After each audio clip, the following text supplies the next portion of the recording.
এবং ডক্টর জিয়াউর রহমানের পটভূমি সম্পর্কে বলতে গেলে আপনি অবাক হবেন যে তিনি মূলত একজন ভারতীয় ছিলেন। আরও চমৎকার বিষয় হলো তিনি কোনো মুসলিম পরিবারে জন্মগ্রহণ করেননি। তিনি একটা হিন্দু ব্রাহ্মণ পরিবারে জন্মগ্রহণ করেছেন এবং ইসলাম গ্রহণের পর তাকে সৌদি আরবে পালিয়ে যেতে হয়েছিল। তিনি মুসলিম ওয়ার্ল্ড লিগে কাজ করতেন, এক জায়গা থেকে অন্য জায়গায় ঘুরে বেড়াতেন এবং ভাবুন এটা দেখে তিনি পরে আরবি ভাষা শিখেছেন, তিনি আরবি ভাষায় দক্ষতা অর্জন করেছেন এবং সুন্নাহ বিভাগের প্রধান হয়েছেন। আপনি কি বিশ্বাস করতে পারেন একজন মুশরিক যাকে আল্লাহ হেদায়েত দিয়েছেন? হৃদয়ের প্রশান্তি।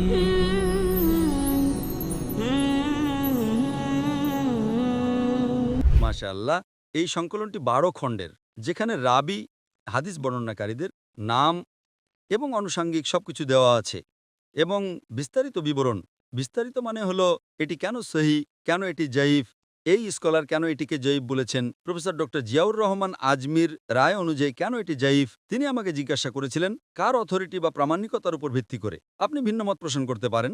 আপনি আর আমি হয়তো ভিন্নমত করব না, কিন্তু অন্য একজন মুহাদ্দিস ভিন্নমত পোষণ করতে পারেন। আমি যা করেছি তাহলে একটা দীর্ঘ প্রজেক্ট।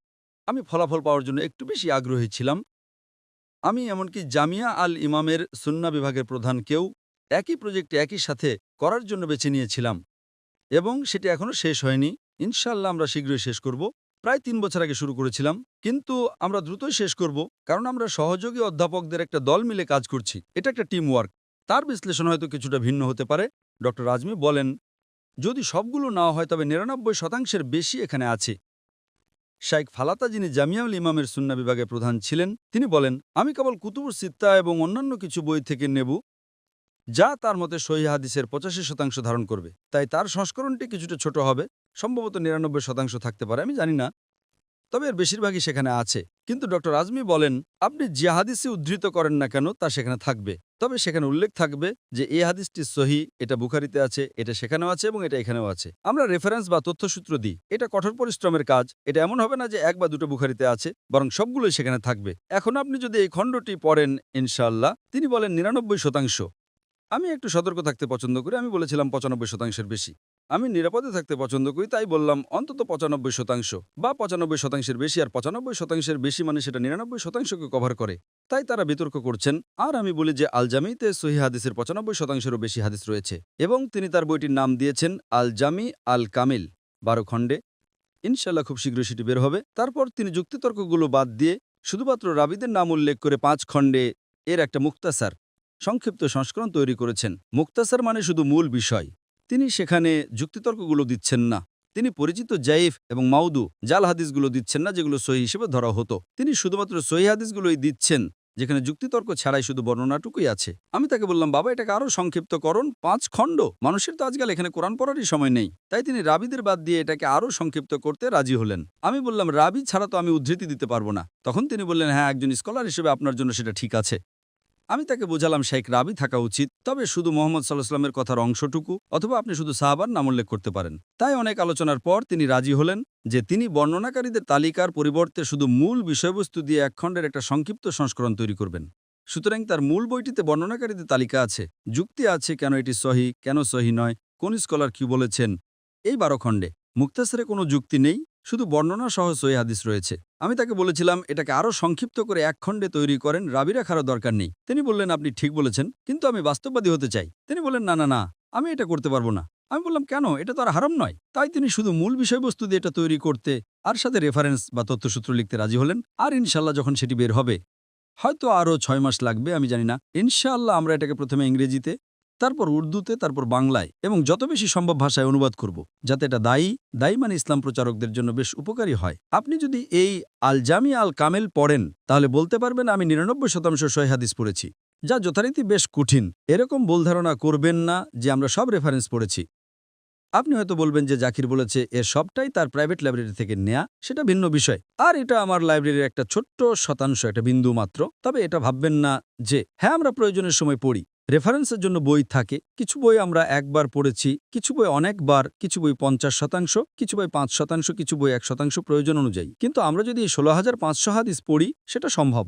ঠিক আছে, ১ মিলিয়ন হাদিস পড়াও সম্ভব, তবে সম্ভবত বেশ কঠিন, অন্তত আপনার বা আমার মতো একজন সাধারণ মানুষের জন্য। তাই এই প্রজেক্টটি আমার কাছে খুবই প্রিয় ছিল এবং আলহামদুলিল্লাহ এটা আরবিতে সম্পন্ন হয়েছে। আল্লাহ যেন এটা সম্ভব করেন যে এর মুক্তাসার সংস্করণটিও যেন বের হয়। তারপর আমরা আরও একটা সংক্ষিপ্ত সংস্করণ তৈরি করব এবং যত বেশি সম্ভব ভাষায় অনুবাদ করব। আমি এমন কাজ করতে পছন্দ করি যা অনন্য আর সেরা।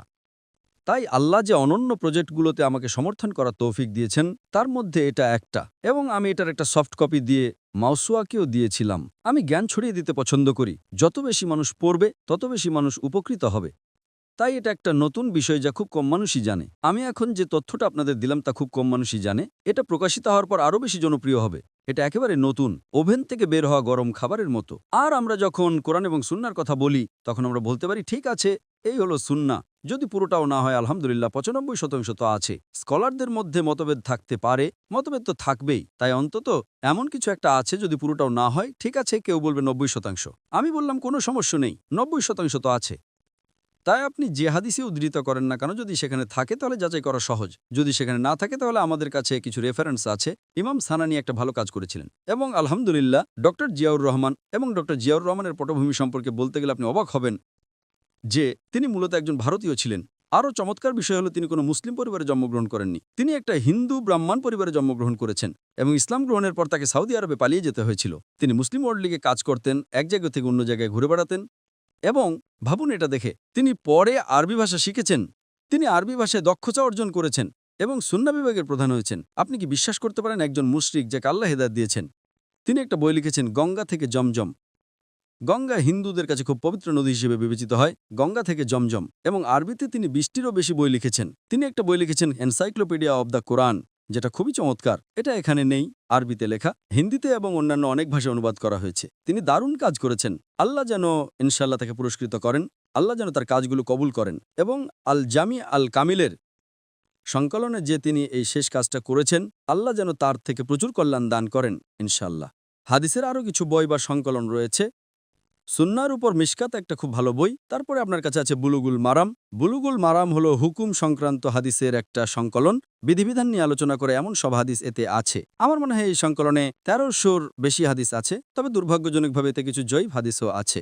তবে এটা খুব ভালো বই। আরেকটা বই আছে উমদাতুল আহকাম, যেটা মূলত এর একটা সংক্ষিপ্ত সংস্করণ, যেখান থেকে পুনরাবৃত্তি হওয়া হাদিসগুলো সরানো হয়েছে। এতে ৪০০-রও কিছু বেশি হুকুম সংক্রান্ত হাদিস আছে, যেগুলোর উপর পৃষ্টিভিতরেও আমাদের একটা ধারাবাহিক অনুষ্ঠান আছে। এটা বুলুগুল মারাম থেকে পুনরাবৃত্তি হওয়া হাদিসগুলো বাদ দিয়েছে, এমনকি ভিত্তিহীন হাদিসও বাদ দিয়েছে। শুধুমাত্র হুকুম বা বিধিবিধানের ন্যূনতম প্রয়োজনীয় বিষয়গুলো, যা কিভাবে অজু করতে হয়, কিভাবে গোসল করতে হয়, সালাত সম্পর্কে, এসবই সেখানে আছে। তাই যদি হুকুমের উপর হাদিসের কোনো বই পড়তে চান তাহলে আপনার প্রথম যে বইটা পড়া উচিত সেটা হচ্ছে উমদাতুল আহকাম। দুর্ভাগ্যজনকভাবে এটা ইংরেজিতে সহজ উপলব্ধ নয়। দুর্ভাগ্যজনকভাবে এর কিছু অনুবাদ আছে, কিছু কাজ করা হচ্ছে। তবে যদি আপনি আমাকে জিজ্ঞাসা করেন যে বিধিবিধানের জন্য আমার কোন হাদিসের বইটা পড়া উচিত, নাম্বার ১ হচ্ছে আহকাম, অর্থাৎ বিধিবিধানের ওপর বই। কারণ বোখারি হচ্ছে সার্বজনীন, এতে হুকুম থাকতে পারে, হুকুম নাও থাকতে পারে, এতে বিভিন্ন বিষয় থাকতে পারে। তাই যদি আপনি করণীয় আর বর্জনীয়গুলো জানতে চান, যদি হাদিসের উপর একটা বই পড়তে চান, তাহলে ১ নম্বর এবং সবচেয়ে গুরুত্বপূর্ণ হচ্ছে উমদাতুল আহকাম। আমি জানি না এটা ইংরেজিতে পুরোপুরি অনুবাদ করা হয়েছে কিনা। এর কিছু অংশ এখানে সেখানে পাওয়া যায় এবং মানুষ এগুলো নিয়ে সংকলনের কথা ভাবছে। বুলুগুল মারাম পাওয়া যায়, তবে এটা একটু বড় খণ্ডের এবং এতে এমন কিছু হাদিস আছে যেগুলো দুর্বল। তবে সবচেয়ে ভালো হবে ইমাম আব্দুল গানি আল মাকদিসির করা সংকলনটি। আমি ওনার নামের সংক্ষিপ্ত রূপের পুরো নামটা জানি না, তবে এটা মূলত সেই ভাষ্য যেটা পাকিস্তানের একজন মহান স্কলার করেছেন, যিনি পিস টিভিতেও আসেন। আলহামদুলিল্লাহ, এটাও একটা ভালো সংকলন। তবে আবারও বলছি, প্রত্যেকটা সংকলনেরই কিছু ভালো মন্দ দিক আছে। সমস্ত সংকলন পুরোপুরি সহি নয়, তবে যখন উদ্ধৃতি দেবেন তখন এর বেশিরভাগই সহি। কিন্তু কিছু সংকলন পুরোপুরি সহি, যেমন বুখারী এবং মুসলিম। তাই এটাও একটা সংকলন।